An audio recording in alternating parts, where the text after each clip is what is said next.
And welcome into Tuesday's edition of Washington Football Live. Julie Donaldson, Santana Moss. The players are just taking the field right now, 9 a.m. every day during camp. They go out there for a good hour of conditioning. 10 a.m. they go through walkthroughs, and the Zoom meetings are in the afternoons because remember, they are not allowed to be in one meeting room with each other. They're trying to practice social distancing as safe and as possible that they can during all of this. They'll have an all-team meeting today going on at 4 o'clock and then break out to individual sessions. We've talked to a lot of guys about having to go through this in Zoom, and you know, they said, look, it's as you get engaged. We're going to hear a little bit later about how Kendall Fuller talks about how Chris Harris leads his Zoom meetings and what they like from that. But, you know, you're coming out here, Santana, and getting ready, playing football. But let's kind of rewind just a little bit. Going back to those Pee-wee days, like this, when this first comes, those camps first get out there, like when did you start getting into the game? Well, you know, when I first got a chance to really play football, I was probably 11, 12 years old. I couldn't play when I was younger. So just having that first experience from the start, you know, I can relate that to the guys feeling that now, you know, ready to get out there. You know, you've been wanting to do it so long, you've been chopping at the bits, and now they finally got a chance to, you know, soon and with a day or two putting on helmets and things. So I can understand what they're going through right now, just that anticipation of finally get a chance to go out there and do something you love. So why did you not play earlier? Was it? My mom had some weird thing about, you know, being banged up or getting hurt, and it's crazy, as odd as that might sound, I got hurt by myself more than I did playing ball. I was jumping off roofs, and I broke my arm twice before I even got a chance to play, you know, football. So I guess she scratched her head about it, like, I might as well let this guy go ahead and play if he's going to keep breaking things while he's sitting around the house. There's a couple times I would climb up to the roof myself and jump off, and my mom would end up like grounding me. Or I was like, the guy that they say, don't try this at home. I tried it at home. That's exactly. I was kind of the same. It's like, what? You know, my sister once told me there was a rabbit on the roof, and I climbed up and I was like, there's no rabbit up here. I was a little gullible as a kid.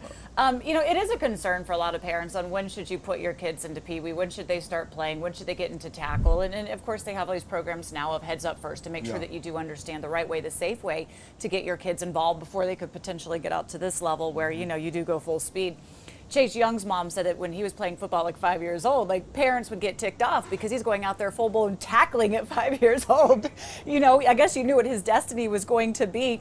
But when you do kind of get ready for this season, there's a certain mindset you have to have.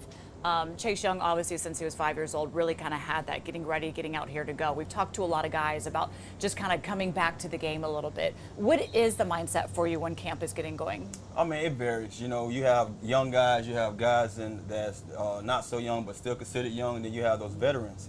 When I was young, you know, especially like a Chase, let's say for instance a Chase Young, you know, his mindset has to be, I have to show these guys what I'm worth, you know, show them that the pick that they got me at or selected me at, you know, I have to prove to them that I'm worthy of that. I'm sure that's nothing that he's probably dwelling on, but that's some of the things that we go through as being those top picks. After that first year, second year, you know, you hear sophomore slump, so you think in your second year or third year, like, man, I have to really elevate my game now, cause call this as, you know, own this position. I have to own my job, and then as a veteran, it's like Groundhog Day. You just getting ready for work, as you know, like normal. When I got later into those years, I remember one of my good friends telling me after 4 seasons, things are going to go fast, and he was dead on. After my 4th season, it was like warp time. I mean, before you know it, it was 12, year 12, and year 13, year 14. So as a veteran, you're just getting ready because you're used to doing what you're doing.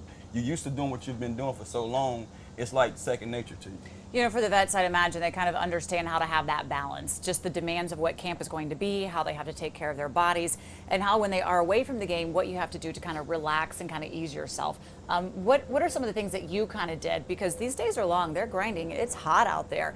You don't get many days off. What were ways, though, you kind of allowed yourself to relax a little?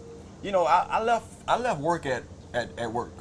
That's one of the things that I can honestly say I did for a long time. I hated bringing things home with me that I had to go through for the last, you know, 5 or 6 hours. And I've always found that when I came home, I wanted to deal with things at home. You know, if it was dealing with bills, which I hated dealing with, especially during the season, if it was dealing with the kids, I wanted to deal with those things. And I think when it came to easing my mind, you know, I was just sharing with Logan back there, I was a movie guy. You know, anything, I'm 11 now because you have so many different outlets when it comes to Netflix, Apple TV, you name it, Hulu. I would have loved that when I was playing because I could just tune into any movie that I was, you know, wanting to watch or things that I watched before. But I was a movie head, so on off days, like I said before, if I wasn't getting my body worked on, you can find me at the nearest movie theater, you know, having something nice to eat, having a little cheat. Off day was my cheat day, so I would have me a nice little cheat meal and watching a great flick.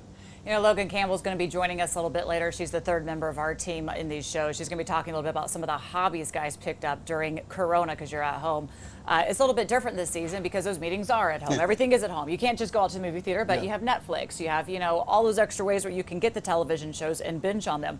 A lot of times going to the season too, I think we kind of take this, maybe don't understand that we think you're a professional. You go out there, you play at the highest level imaginable. Like you're the 1% of the 1%ers, but yet there's still nerves that come into play. And it's been kind of documented for quite a few on how those nerves do. Like London Fletcher would actually go and, you know, he would throw up before every single game. Some guys tend to do the other side every single game. Was there something that you had that you kind of like calm yourself, or something that just kind of came about before everyone? I was always anxious. You know, one of the things that I was just thinking about this last night of, you know, how was it? I could barely sleep, you know, nights before the game because I just went over things I had to do in the game, ways I saw myself making plays. You know, early as my, you know, high school years, I remember having coaches telling us we have to see ourselves make those plays. So I would always go over it in my head before the game. But I found myself having those nerves. But what I did, I just sought out, you know, contact. I would either want to get a catch in early, or just if I'm not getting no action, I'm gonna go, you know, seek some. So I would find myself hitting somebody or chopping somebody and making sure that I can get myself into the game. Visualization, I like that. That's so important. People even tell me, like, coming to this job, you have to have good visualization of what you want to do, see yourself doing it, and then you can therefore go out and make it happen and accomplish that. All right, so we are all warmed up here as we are underway on Washington Football Live. When we come back, though, it's going to be the X's and the O's. What does Kendall Fuller have to say about his DB coach, Chris Harris, and especially what he likes about him in the Zoom meetings? And also, when we get to the O's, we're talking about the mentality of an offensive player compared to a defensive player. Stay with us.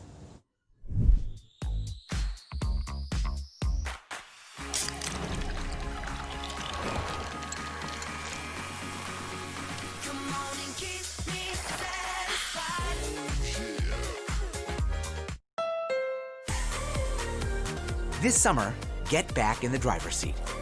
Your Honda dealer is open and ready to get you into a new Honda today. Like the versatile HR-V or the fun-to-drive CR-V.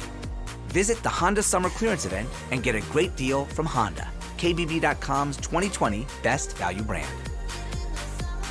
Get a great deal on the CR-V at the Honda Summer Clearance Event today. A moment of joy, a source of inspiration, an act of kindness, an old friend, a new beginning, some welcome relief, or a cause for celebration. What's inside? Possibilities. What we deliver by delivering.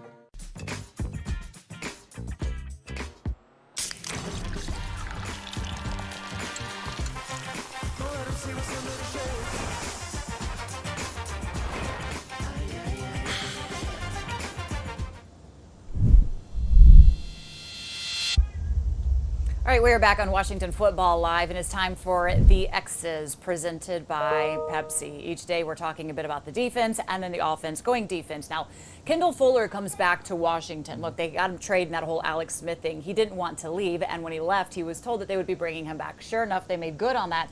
They did bring him back, but he has a different DB coach this time around, as the entire coaching staff, Santana, has changed over. But Chris Harris is the one leading that room, and well, Fuller was asked kind of what Harris brings to the Zoom meetings. Just the energy that he comes, even in Zoom meetings, you know, where it's easy to kind of just be laid back and kind of dry, but he still comes with that energy, comes with that passion. You know, it definitely helps having a guy that played it, because he knows exactly where, you know, where our heads at, where our mindsets are, you know, what we're seeing, you know, in the games and in practices and things like that. But, you know, he's been, you know, getting us right, teaching us the ins and outs of the system, and just being that energy spark for us right now. And, you know, we're going to have to take that energy spark over for him once we're able to start. It was kind of cool also is, look, he's apparently finding ways to relate to the players. And one of the things that he also does at his meetings is he asks them a lot of questions. So he makes it interactive. And he'll ask corners questions about what the safety should be doing, the safety, what the corner should be doing, because that is something they've been stressing throughout this entire camp. And as they do come in and want to install the system that they want, is they want players to play multiple positions. Do you think that kind of helps make them better? I think that creates the atmosphere that these guys are experiencing. You know, when you have a coach that's basically showing you that I'm not going to allow you just to sit in here and you know, and go to sleep on me or fall asleep on me, you know, that sets the tone for what kind of room you're going to have. I've always found it, you know, when I had those particular coaches that kept my room live, that core went out there and played that way. So it's great to hear that already, that this coach is trying to bring that kind of, ignite that kind of energy in his room. So it'd be very interesting just to see how these guys carry it to the field. And especially because it's Zoom meetings. They said typically you can read body language, and a lot of coaches are used to doing that in the meetings, is being able to kind of see who's, you know, how are they reacting? Are they sleeping? Are they up? Are they engaged? And with this, by asking the questions, you have to try and catch them in the Zoom meetings because they are at home on their couches, you know, maybe like laying in bed trying to get through this, that they have to be engaged. So I think that's one of the ways it's who's going in there. You talked a little bit about like maybe the mentality of a defensive player. How would you kind of describe, if you're on defense, that mindset?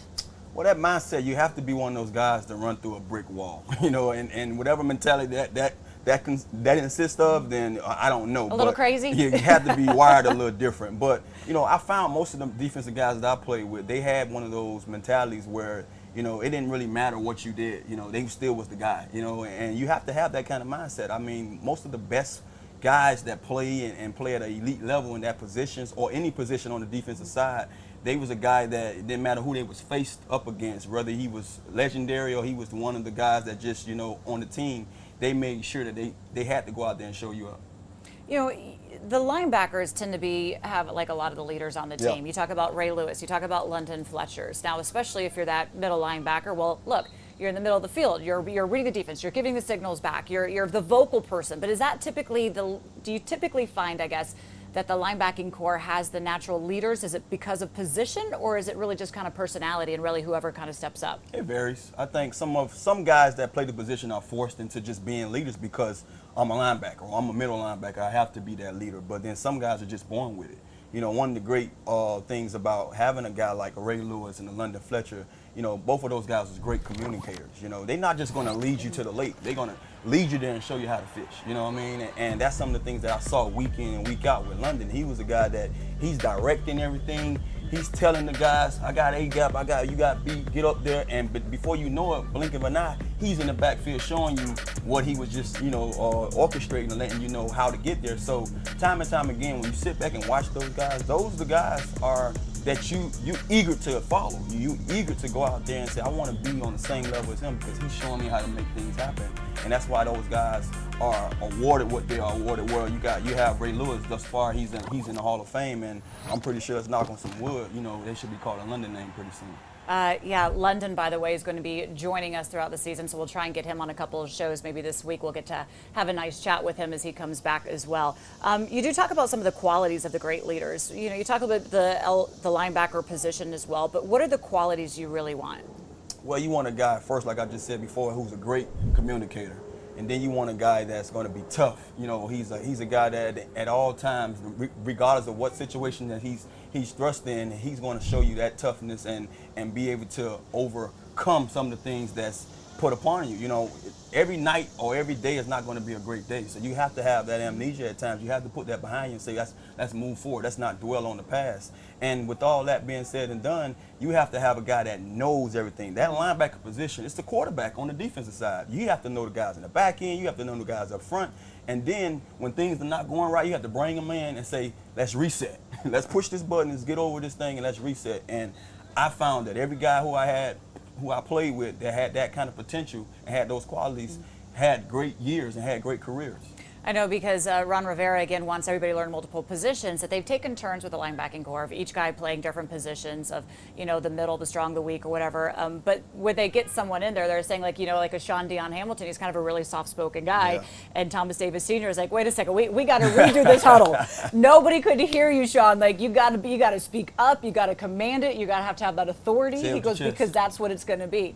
So you'll find which guys are going to be able to do that. And again, know the defense, be able to read out the defense. I know Cole Holcomb has been challenged with that. John Bostic is one that's not afraid to do that. Thomas Davis Sr. as well. And they're going to try Reuben Foster, you know, in that as well. And they believe that that's a position that maybe he could even grow into. But you're going to see a lot of different players on this team kind of rotating through that.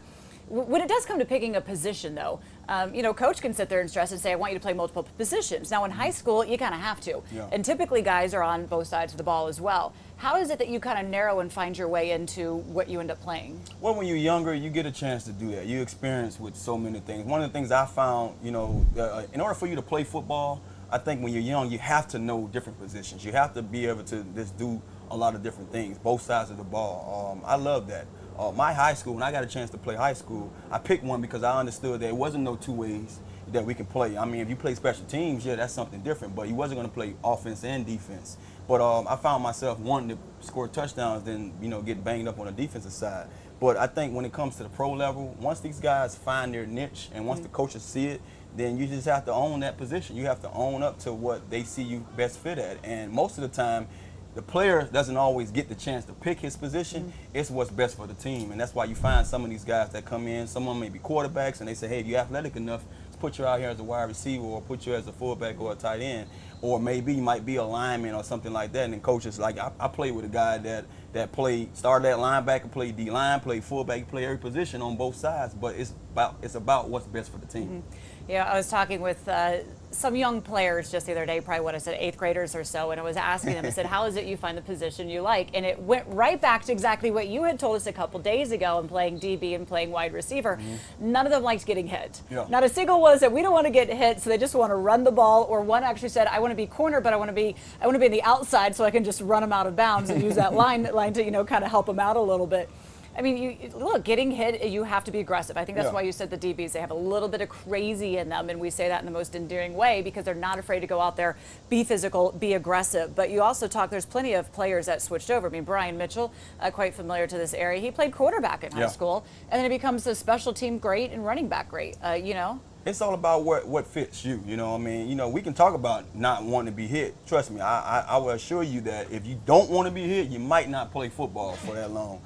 It's a difference, you know. Like I said, you know, I spoke about just getting hurt. Like I hated to have to sit there and make a play, and another guy is trying to make the play with me, hitting me with, you know, friendly fire. So I found it easier to say, hey, I could catch passes and dodge guys all day, you know, and maybe I might get caught 1 or 2 times, but most of the times I'm gonna dodge a good amount of those guys. But what I found odd is that if you don't want to be touched, then you find yourself on the bench. So or might not be on the if team. you were to say quickly, like the defensive personalities versus the offensive personalities, what would you say the difference is? Well, the difference is the defensive guys are overly aggressive. I mean, they have to be. They have to be those guys that's going to set the tone. You have to have that mindset. Offensively, you know, these guys are basically, you know, you find a lot of divas on the offensive side. These guys are overly confident. You know, I'm a guy. Most offensive guys are extroverts. I'm an introvert. You know, I'm a guy that don't like to really be noticed or, you know, say things. But for some odd reason, between those white lines, that's my show. That was my stage. That was the time when I wanted to hear my name. That's when I wanted to be called upon. It's when I wanted to be, you know, called on for that last game-winning catch or, you know, or a touchdown made. But on the defensive side, you have to just have one of those mindsets that I don't like your mama, your daddy, and you know what, your girlfriend either. And they want you that bad, so that's why they play the way they play. We're going to get a little bit further into what Santana just teased there, trash talking in a game. Does it really work? And typically it comes from the DBs. We're going to get some of the best that he played with as well. Stay with us here on Washington Football Live. That is the X's. Coming up are the O's. This summer, it's time to get back outdoors. Your Honda dealer is open and ready to get you into a new Honda today. Enjoy the sunshine in the family-friendly Pilot or the rugged Passport. Visit the Honda Summer Clearance Event and get a great deal from Honda, KBB.com's 2020 Best Value Brand. Get a great deal on the Pilot at the Honda Summer Clearance Event today.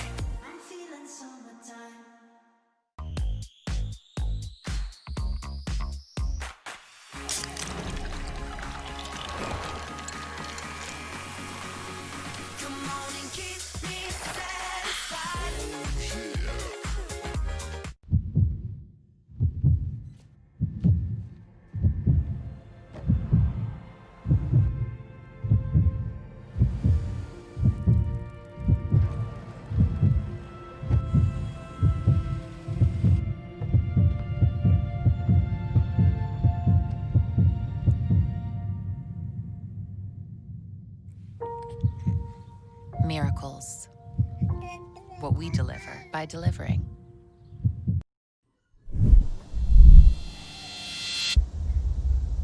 Santana Moss, Julie Donaldson, we are here with you every weekday, Monday through Friday at 9 a.m. for Washington Football Live. You see the players on the field behind us here. They're going through conditioning. At 10 o'clock, they'll be going through walkthroughs, but on Thursday, they get to put on the helmets, and the media will be out here. They have a pool of 10 that will be able to come out and practice safe distancing and be able to watch. So it's unlike any other training camp that we've ever had or ever seen. Now, as we do get into the O's, this is presented by FedEx. Talking about a little bit of the nuances of the field, Santana. Look, we're going through a different head coaching change. You go from Jay Gruden to Ron Rivera. With that comes a different verbiage, comes different play calling, comes a different system. How hard is it to adjust from one offensive system to the next? It can be tough, especially for a young guy to, pick up things quickly. But one of the things I found that eased things for me when it came time, because I've been through a lot of those changes, I just found out to make sure that I knew my job first. I wanted to make sure wherever I was playing at, if I was going to be, that primarily X receiver, then I'm going to know everything that I have to do. And then slowly I would gravitate to the next guy and to the next guy. And then before you know it, by the time the season kicked off, I knew, multiple positions, and just making sure that I knew what everybody was doing so I can be efficient with my plays. So Scott Turner takes over as offensive coordinator. Everybody's quite familiar with his father, Norv Turner, and the system that they put in. It's pretty high-flying, it's fast, it's up-tempo. It's a lot of playmakers out there at one time. Dwayne Haskins Jr. was addressing the media just before we came up here, and he was asked about kind of learning that system. He says it's a number system, so it's kind of easier to digest for him. Yeah, I love the number system. When you just spoke on that and told me it was a number system, that's how I learned the game in high school, college, and my first couple of years as a pro. When you can just hear your number, regardless of what they're saying, the other verbiage of colors and different things, you know that, all right, that eliminates me. I know the number, and I know this particular number tells me to line up on this side, or or the guy who got the first numbers on the left side or the right side, vice versa. That slowed things down when it came to just, because you don't want to be thinking, but it also sped up things when it came to the learning curve. You don't have to sit there and be worrying about, Zach's telling me to be on the left, or, Liz telling me to be on the right. The number system just break things down a little easier and have those guys playing at a fast pace. Now, when it comes to kind of audibles or different adjustments you have to make in the game, typically in a normal season, and we'll just see how this is going to play out there, you have the 12th man, you have the fans. How hard is it to kind of hear those audibles when they're being changed at the time? Well, it depends on where you're going. If you're playing in a stadium that's going to be loud, you're going to plan that week that we're going to have crowd noise. We're going to find ways to have new signals, or in the huddle, we're going to make sure that I give you, a signal for if I'm changing, at the line of scrimmage, vice versa, whatever it may be. But you will prepare yourself during that week, knowing that, hey, I'm going to play in Seattle. It's the 12th man. They're going to be loud. And I think, some games it doesn't even matter. You see that quarterback eyes, something is a little different. You better be ready for it. Well, this season we'll see if there is fans to be able to interfere with that. You should be able to hear things out there. Gosh, that would be disheartening if you can't have anybody, but it's just an unusual time. So you have signals you can do, and you were talking about how you would be able to signal Trent Williams and tell him what was coming, what was that, and the different ways that you can do that. What about ways can you cheat the system a little bit, like where you're looking? Can you cheat with your footwork? Can you try and cheat to try and shake a defender off somehow, some way of where you're going to what you're actually playing? Well, I've always heard guys on the D-line say they watch the offensive lineman's hands. If a guy have his hand all the way into the grass or the ground, they know it's going to be heavy. They're going to run. If a guy has his hands up, oh man, he's getting back. He's going to pass protect. Same thing as a receiver DB. As a receiver, I will always look off to where I was going, and depending on that DB, if he's smart enough and if he's picking up on that, then I was look to where I was going. They're changing up to him to show him something that he might think I'm doing opposite. So it varies. One of the things that you get, we spoke of Chad Johnson earlier. He was a guy telling you, orchestrating his routes before it got there. I'm running the curve, I'm going to beat you. I'm running the slant. I found Would he actually follow that?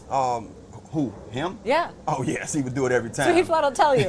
All right. Look, trust me, it's documented. Go out there and watch it. This guy would tell guys where he was going. But Chad was just that kind of character. Me, myself, every now and then, if you got a guy who just want to be that guy, you might tell him a thing or two, but at the end of the day, you got to go out there and make the play. So I'm not trying to lead you to where I'm trying to make my play at, or lead you to, defending, something that I'm trying to do. But I found it, interesting just knowing it was certain guys would just have different kind of techniques they use. Me, myself, when I want to cheat or have something that I can use against a guy, especially if I'm doing a guy up, you know, I find out about his mom, his dad, his girlfriend, and I might mention their name, you know, on my way back to the huddle to see how they doing, because now you got a guy thinking, and psychologically. Like, how do you know her? That's not a good feeling to be asked about your girlfriend in the middle of a game. Probably not. No. Look, Santana, for not trash talking, you just go straight for it though when you do decide to use your words out there. You know, I was talking with Sean Springs about this and kind of like, you know, could he be fooled by that? And he said, well, that's kind of one of the reasons why guys would get fooled is they're watching your eyes. Yeah. He goes, I'm watching the hips. Yeah. He goes, the hips were always going to tell you which way they would run, and that's what you should be focused on. So, but the guys that would be following which way you're looking were probably the ones that you'd be able to run right by. Sean was one of those smart ones, and then just I remember him telling me that too also, and he'd be like, Tanner, you always showing me something else at the top of my, you know, I thought you was going to do this because your hips told me this, and I'm like, I know that's what you're reading. So, you know, you get guys that's playing chess with other guys because that's the way you beat guys. You know, you have to know what he's good at. And Sean told me from day one, I'm watching guys' hips. So now I know every time I'm running that route against Sean, I got to show him a stem or two different than what he's expecting to get to the route that I'm trying to do. So you talk also about Chad Ochocinco, another player for the Washington football team that was always talking Fred Smoot. Oh, my God. I mean, does it really work when guys just talk nonstop? I tip my head. One of the reasons why I like Fred Smoot, you know, as much as I do is because of just hearing this guy talk. I mean, honestly, me and Fred Smoot was, we was Playboy All-Americans. So we met each other throughout our college, you know, experience, getting ready to get drafted and stuff. We was Playboy All-Americans, and we got a chance to go to Arizona and take a picture. And right then and there, I came home with so many stories about this guy named Fred Smoot. Talked so much trash. Fast forward to, you know, we about to get ready to get drafted. Fred comes down to Miami. And I guess he just felt like we had that friendship, we had that bond, that he's going to get my number from someone and call me. This dude calls me and tells me, hey, I'm at Kansas City right now. I'll lock you up. I'm in the 50-yard line. Come out here. And I hung up the phone, man. I found out who gave him my number and cussed that dude out. But later I ended up being teammates with the guy, and he just talked. He didn't care. I mean, Fred was a guy. He's the perfect, you know, example of the defensive guys. Did you see that it worked at times for him, though? Always, yeah. Always. Like, I would beat Fred. Or, you know, that's one thing about playing DB. You're going to get beat. He didn't care. Bring it again. Come on. I want some more. Like, that's the type of guy he is. And, you know, I love playing with a guy like that because he didn't care. It was always on to the next play. And he made more plays than he did, you know, than he didn't make. And that's one of the things you found, you know, very great of a guy like that he can put things behind him quickly and go out there and move on. It's a pretty good impersonation of him, by the way, too. When I first got here, they go, you have to say it Smoot Smack and say it 10 times fast. Then he had Smoot Smack Snacks, too, something like that. Scooby Sacks, I don't know. It was just too much. Apparently, I can't Great do it team. now. I wasn't able to do it then either. When you do get to the line as a receiver, can you tell by looking at the defense, like when you know you're going to be able to get open? You know, most of those receivers, like, I was always asked by quarterbacks, especially the great ones, you know, that I consider great, Mark Brunells, the Benny Testaverdes, all those guys will say, Tanner, how you looking? And the receiver going to say, I'm open. Nine out of 10 times, I'm open. And that's one of the reasons why we beat Jacksonville in 06. I told Mark that I was open on a play in the first quarter. He came back in the fourth quarter, he came back in overtime when I wasn't open, and I still made the play. So things like that varies. But as a receiver, regardless of what coverage that you see, you trying to get open. Your first thought is, I'm going to get open, and whatever happens, happens. The quarterback should see it and go to someone else. What about when it comes to a player? Because Santana openly admitted that early on in his career he did not watch film. Yeah. So maybe a player they don't have it, but after playing against them, you're like, okay, mad respect for that guy. Yeah. Well, you know what? I had a good friend that I could talk football with every day, you know, and we, everywhere I went, he was there, you know, and he's up here in Virginia now because of me. You know, he followed me, and now he's working in the area. But we will always talk football, and he's a defensive back. That's why we became so close, because I had, you know, I had that kind of mindset too, to be a defensive back, but I played offense. And he would get me ready for my opponents by telling me, oh, this guy's good, that guy good. Sometimes I went in and out. I remember in 07, I believe, we was getting ready to play the Jets, and Revis was a rookie. And he told me previously about this kid from Pittsburgh that's pretty good. I go out there and play Revis. I have a pretty decent game. We won. And I come back, I say, man, this guy made me work for my money today. He's a young guy. And he said, I guarantee it was Revis. And I'm like, yeah. And we broke him down, and he said, that's the guy I was telling you about.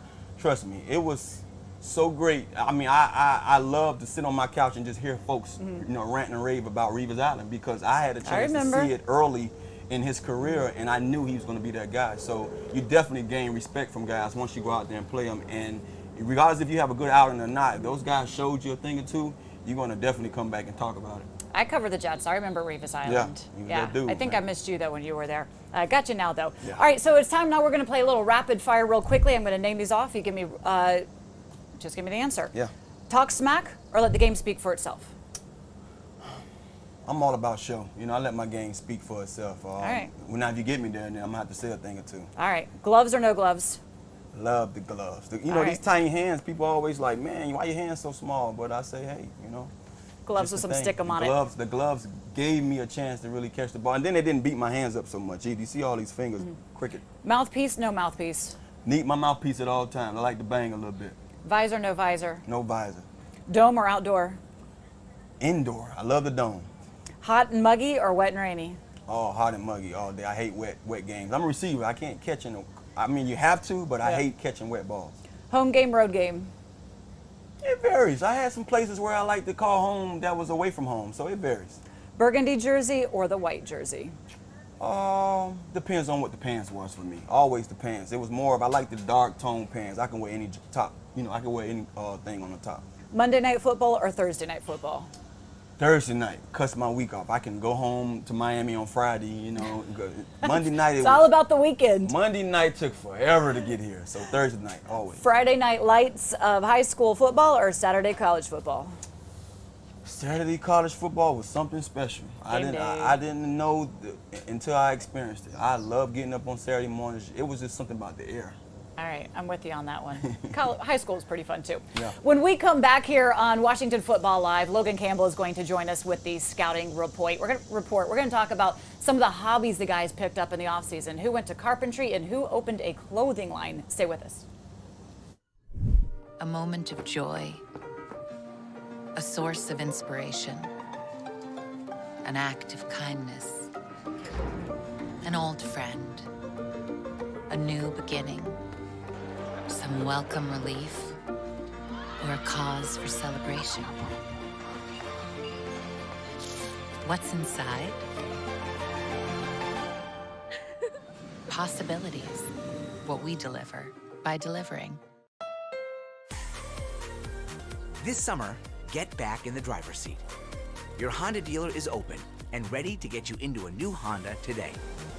Like the versatile HR-V or the fun-to-drive CR-V. Visit the Honda Summer Clearance Event and get a great deal from Honda, KBB.com's 2020 Best Value Brand. Get a great deal on the CR-V at the Honda Summer Clearance Event today.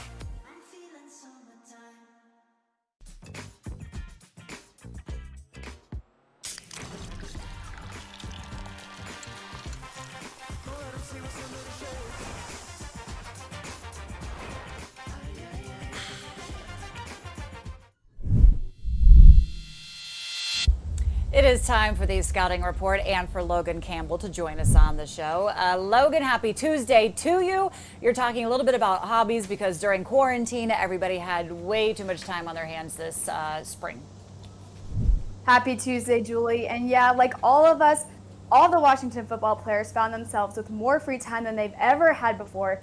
And a few of them decided to develop some new hobbies during this time. So we'll start off with Tim Settle, who actually launched his own luxury street apparel line. Now, he quoted the TikTok himself and said this idea came about because he was bored in the house bored. He said, hey, now is the best time to get this thing started. So this luxury street apparel is called Saint Echelon, and he said it represents him because it's simple but intriguing. Now, this was released on June 26th, and actually this past Sunday, he launched a woman's apparel and mask collection within the line. Now, he even got his longtime friend and teammate Greg Stroman involved. Now, these two played together down at Virginia Tech, and now they play together up here. And Greg Stroman does the marketing and is a brand ambassador and posts pictures of himself wearing the line on his Instagram. Now, Julian Santana, what do we think about this line? Should we get some shirts? I'm all in. I probably need some masks. I was kind of revolting. It's like I didn't want to buy masks because I didn't want to believe that we're going to be stuck in them this long. But you know, I wouldn't have enough style, fashion savvy to start my own clothing line. I'm a little boring. Yeah, I mean, I won't be the one that go on that limb. So I think it's great that he did so. But I would support the cause. You know, definitely want a mask or two or a shirt or two to, you know, just to show him some love. All right. Well, we'll have to go online and get. I love that he's get some of his teammates though to kind of like help promote it as well and get that up. That's cool. The best promotion. Have Yeah. the teammates support him. You know, Yeah. walk around in it. All right. So we're in. We're in for it, Settle. Yeah, I think we should get some. Settle, if you're watching this, maybe pass us some shirts. We'll gladly market it off for you guys. We'll wear them on set. Why not? Let's do it. Yeah, why not? Got to support the team. All right, so moving on. Both the Wes's got busy during quarantine, but we'll start with Wes Martin, who developed a hobby with carpentry. Now, this all started when his wife liked a picture of a birdhouse on Pinterest, and this is so sweet. He wanted to make it for her. So he got together with Chase Roulier, who actually has been into wood making for quite some time, and they built the most luxurious birdhouse I've ever seen. It was a 3-bedroom, 2-story birdhouse. And rumor has it, this is the birds in the neighborhood's hangout spot. So during quarantine, he noticed some projects around the house had to be fixed up, so he made some deck chairs. He also made dog bowls. Now Wes is really into dogs too. He has a foundation for dogs. And he also made some flower stands. But he is the most proud of this dining room table and benches to go with it. Now, I personally don't have any experience with carpentry. Julie and Santana, did you guys ever delve into that kind of trade? My dad was really big into that. Like, he built decks, he built awnings. I mean, he just everything. So it was always kind of fun helping him. You know, we were very hands-on. I was a bit of a tomboy growing up, so I always liked to be out there with him, hammering, sawing, whatever I could do.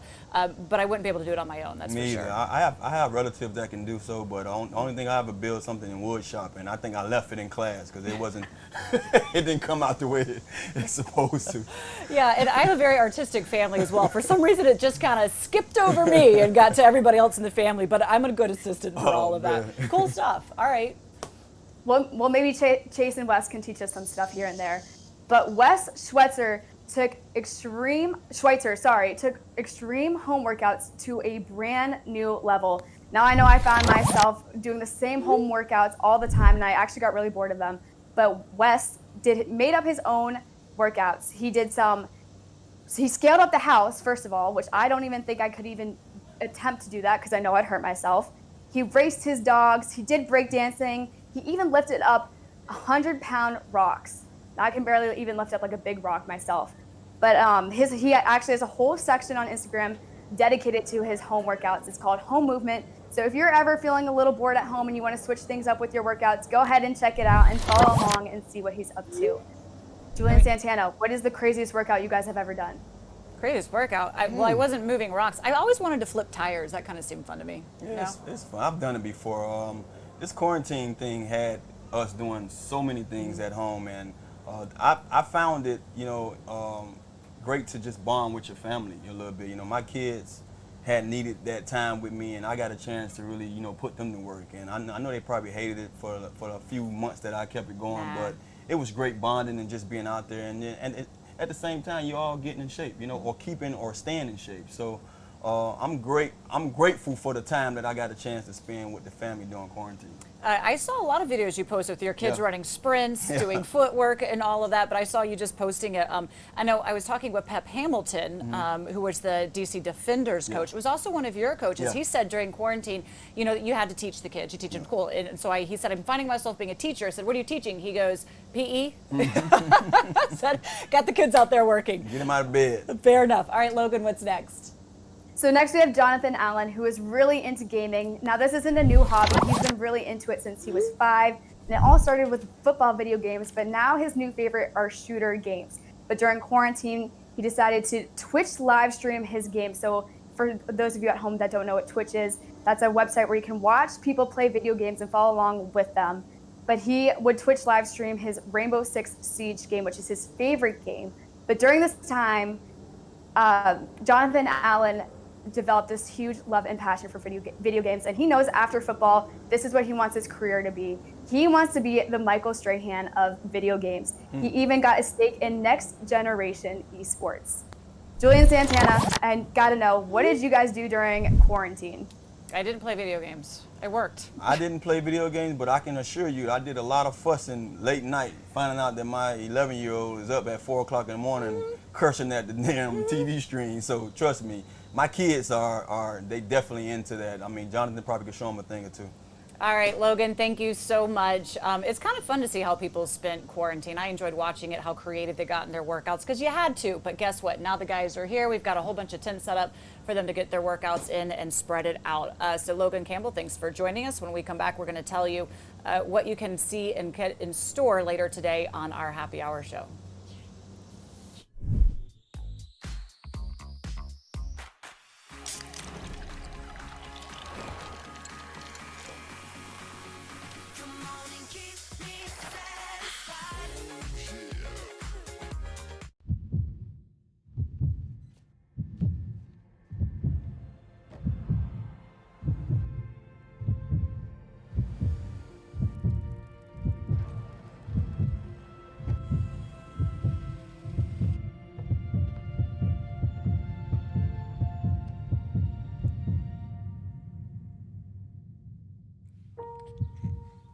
Miracles.